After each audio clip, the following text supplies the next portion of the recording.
Acting Councilor, tinagan na po Nicky Boy Reyes, adati sa waran niya. Board member at kata na nakatugaw, ije segundo distrito. Ako na po ang pinakamatagal na board member na nanunungkulan dito po sa lalawigan ng Pangasinan. Nakasama ko na po lahat ang mga board member, pati yung tatay po ni board member Orange Humilde, nakasama ko na rin po doon sa sangguniang palalawigan. 18 taon na po ako na board member, inom nga daras nagsubli-subli undefeated, ije segundo distrito. Kaya kasama ko na po lahat ang mga board member, nandiyan mga abogado, inenyero, arkitekto, maestro, doktor, nurse, mestra sa sangguniang palalawigan. Sila po ang aking kadimate, sila po ang aking katalastasan, pati mga abogadong di kampanila, di kampak, di bating tingman, pati pinag-usapan, hindi po naiiwan isang mansot sa radyo. Mabati kayo kanyang apong importante sa isang vice governor, dapat magaling kang magsalita. Dahil pag mahina kang magsalita, lalamunin ka ng 15 board member na nakaupo doon sa sangguniang palalawigan. At pag mahina kang magsalita, umuwi ka na lang sa bahay nyo dahil hindi ka pakikinabangan ng mga taong bumoto sa iyo. Ang labanan sa sangguniang palalawigan, magpasa ka ng batas, 14 ang kokontra sa iyo. Paano mo silang kukumbinsihin? Idaan mo para lumusot ang batas na ginagawa mo, idaan sa magaling na pakikipagdebate. Ikalaidaan sa pagaling na pananalita. Pag pananalitang pag-usapan, magtiwala po kayo sa pangalang Nicky Boy. Matagal ko na po silang pinagpraktisan. Sa radyo pa lang, 3 oras po akong dakdak ng dakdak. Wala akong kausap doon. 15 tao po ang aking kaharap. Nung bakay-bakayo ako, madaldal ka mo, Nicky Boy kunayo. Nung parangak lang nga po, tadyo balay, may tahimik na po ako doon. Pero sa akin pong kadaldalan, ako pong may pinakamaraming batas na ginawa dito po sa ating lalawigan ng Pangasinan. Banggitak lang dyan pa si Tapo. Hanyo ko madawatan nga banggitak amin dahil aabutin po tayo ng Pasko dito, hindi tayo matatapos. No amo yung akansyonan, ang himno na Pangasinan, kinakanta po sa eskwelahan. Sektor Katandayomi, Pangasinan niya pinabli. Malagip yung matinagan na Nicky Boy. Ako po ang author ng himno ng Pangasinan dito po sa ating lalawigan. No kaya yung makakita, tikunada nga ka long and winding road dito po sa lalawigan ng Pangasinan. Ang mga kalsada sa tuktok ng bundok, 50 kilometers po yan. Manipod yung mga talan, ang gana dyan Sambales Apo, pinondohan ng Malacanang, tinawag po nilang Daang Kalikasan. Ang Daang Kalikasan po, ang may akda, ang author ng Daang Kalikasan, Nicky Boy Reyes po, adati sa wanan niyo ako.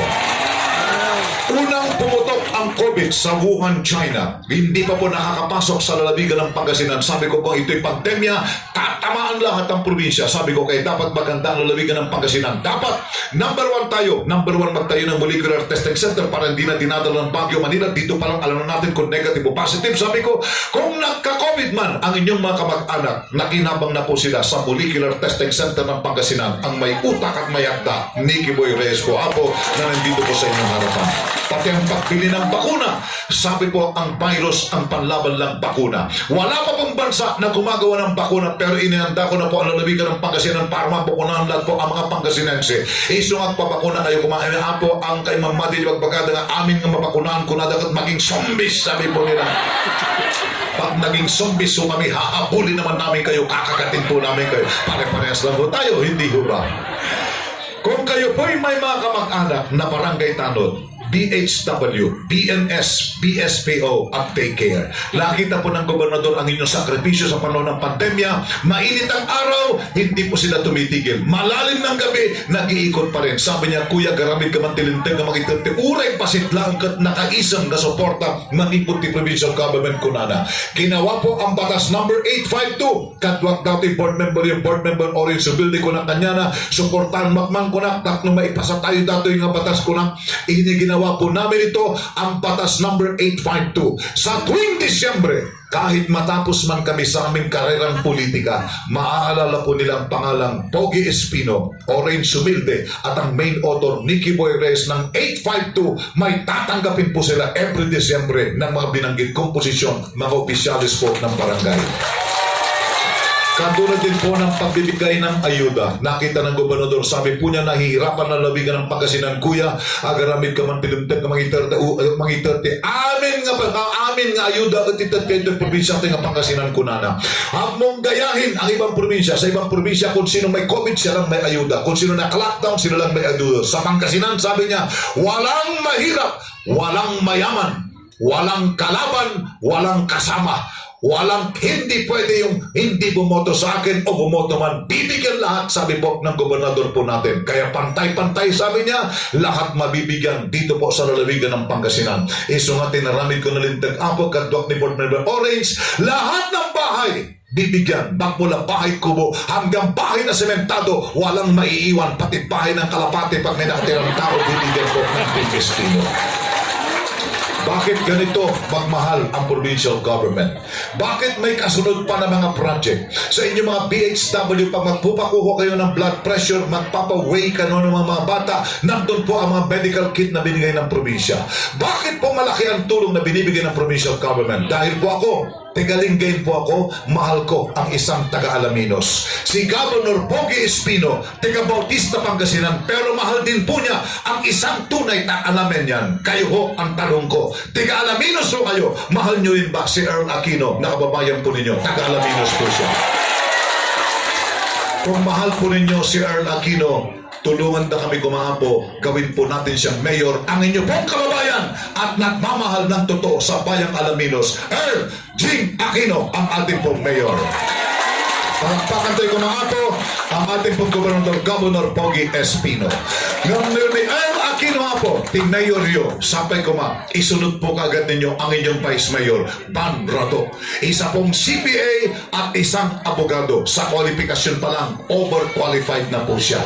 Ngam uray kayat ni Mayor nga itag kanyayo, kayat ni Vice Mayor nga itag kanyayo isuporta, nuhanda ka doa, dati 8 akonsyales ako, awan ti maramitan da.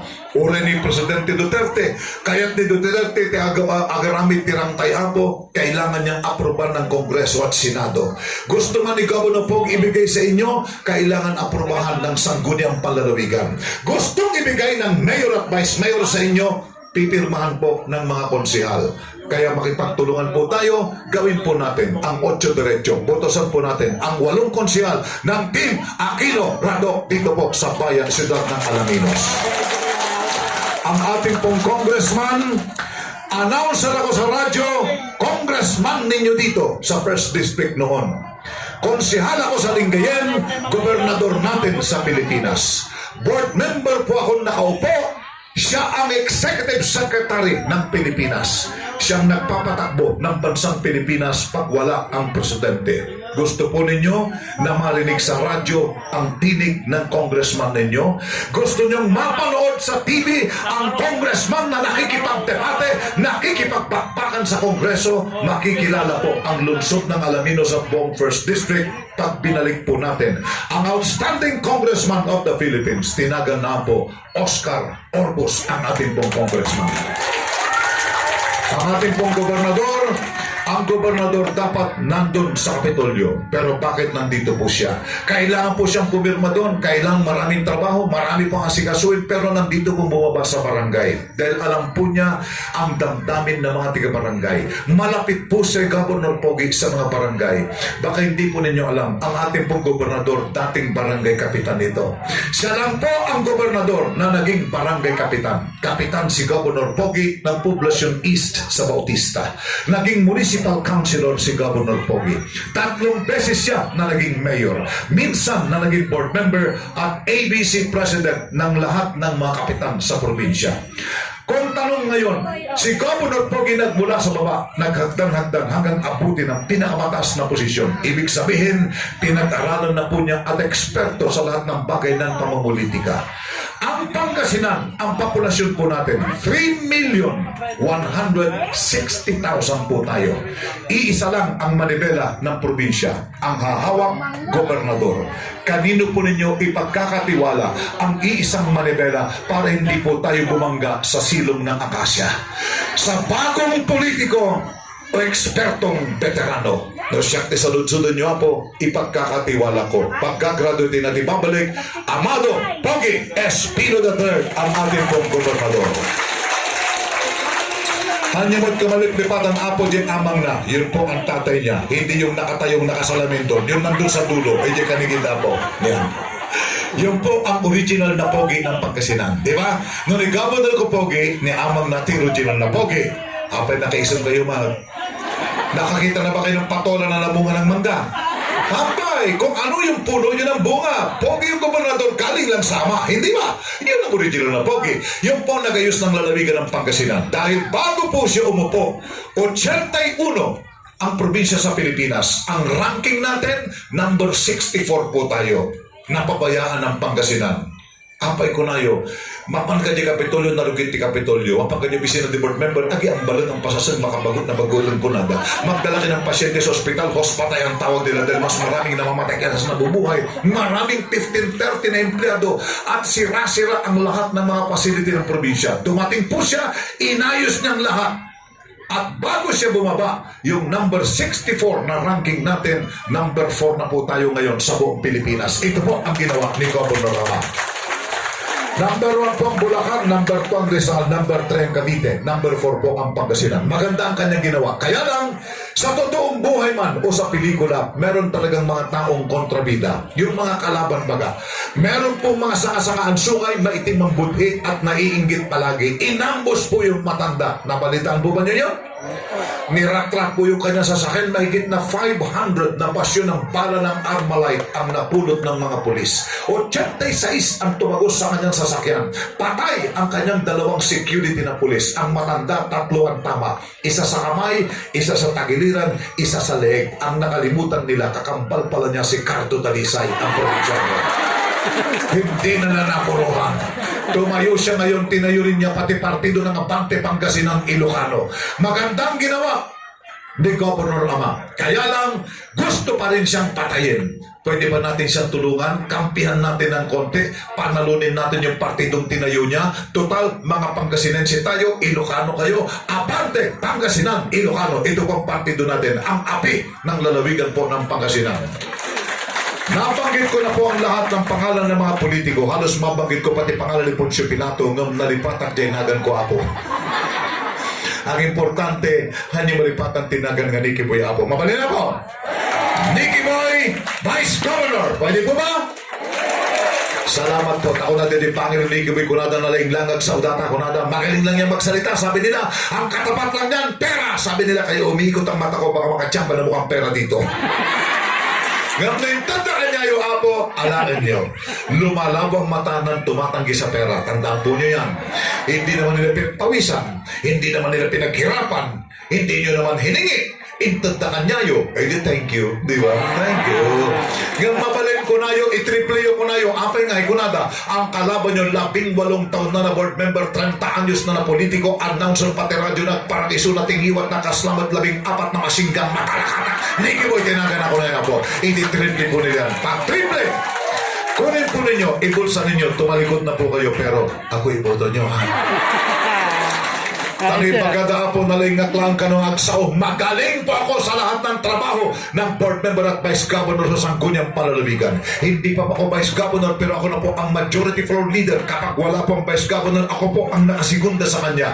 Ako ang kumakontrol sa sesyon ng Sangguniang Panlalawigan. Ako po ang leader ng 15 na board member sa Sangguniang. Ako po ang board member with perfect attendance dito po sa loob ng 18 taon. Ako po ang board member na may pinakamaraming batas na ginawa sa lalawigan ng Pangasinan. At ako pong board member na nagbigay ng kakaibang proyekto sa akin distrito. 231 ang barangay ko. Uray may sa kakapitan. Awan ti makatakdar ito isang wanong kumagibagan. Niki mo yung awan inaramid mo ito'y kunada. Gapunta ang muda apo. Noon niya tinted ko kanigit. Inted ko matikang naman apo. Pare-parehas. Walang lamangan. Nagbibigay din po ako ng barangay patrol sa akin po mga barangay. At kung sasabihin po nila, ang tila lang sa akin, magaling lang magsalita. Dahil hindi po sila makatapat sa akin performance. Pag tinira ko sa performance, wala po sila sa kalingkingan ko kung performance ang pag-uusapan. Kaya pwede po nilang tirahin, magaling lang magsalita. Yan ang armas ng isang politiko, ang magaling magsalita. Paano ilalaban ng mga taong bayan kung bulol ka? Doon sa Sangguniang Panlalawigan, dapat lumalaban ka sa pakipagtalastasan. At kung titirahin man ako sa pananalita, tumigil na po sila. Dahil kahit magpatong-patong po sila, hindi po nila ko kakayanin. Dahil nung pinanganak ako ng nanay ko, kakampal ko na po ang mikropono. Kaya kayo, amin na po, naragsakan at nakarating po ako dito. At alam ko kung kanino magpapasalamat ng utang na loob. Kaya kumanti dumawat tipasit nga panagayat yung apo. Tulungan da kuma, aramidan da kuma dato'y nga mo, mag-vice governor ng probinsya, ito yung Pangasinan. Kilala ko po at alam ang sitwasyon ng ating bayan. Naiintindihan ko po ang hirap ng buhay. Kung kayo'y nakaluhod sa kahirapan, gumagapang lang po ako sa hirap ng buhay noon. Hindi ho ako anak ng politiko. Announcer lang ako sa radyo na naghanap ng pondo para tumulong sa mga tao. Anak lang po ako ng tricycle driver sa bayan po ng Lingayen. Ang tatay ko, assistant chief tanod lang ng Barangay Lipsong West sa Lingayen. Pero ako po yung tao na hindi sumusuko sa lahat ng lamang. Pagpagod ng aking ama, ako ang mamamasada, makabili ako sa 2 kilong bigas, okay na kami sa susunod na araw. Naghahalo na ako ng simento para matapos ko ang aking pag-aaral. Walang magpapaaral po sa akin. Nakagraduate ako ng agriculture, may sakmat nga manalon, product ng PSU College of Agriculture ng San Carlos.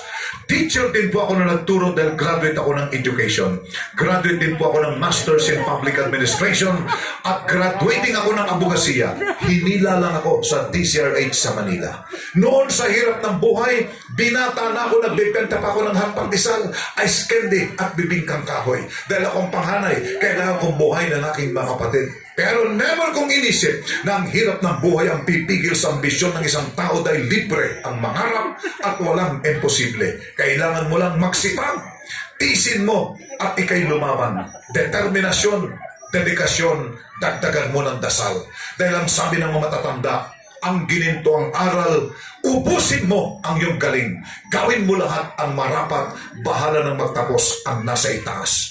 Yan din po aking paniniwala, subalit anuman ang galing ng politikong ito, hindi ko po kaya umakyat mag-isa sa Kapitolyo. Akayin po ninyo ako at magandang paglilingkod na gagawin ko sa inyo. Kung paano ko naglingkod sa 2nd Distrito, yun din po ang ipapatikim ko sa inyo. Siya Vice Governor, kanayon nga makikita yun to'y apo. Imbitahin po ninyo ako. Kahit tumulay lang ako sa alambre, babalik po ako dito para sabihin ng thank you sa pagmamahal po ninyo. Ako po ang Vice Governor na magbibigay sa inyo ng proyekto. Dahil ako po ang tao na hindi nakakalimot sa aking pinanggalingan. Saan man ako dalhin ng aking kapalaran. No makadanon ko matimayon na niya po, malagip niyo kuma. Di sumarunong ang Vice Governor, di probinsyante nga Pangasinan. Ang boses niyo sa radyo, boses niyo sa Kapitolyo, Nicky Boy Reyes po. Agyaman na ka po, naimbag na malam, kanayaan mo. Maraming salamat, Vice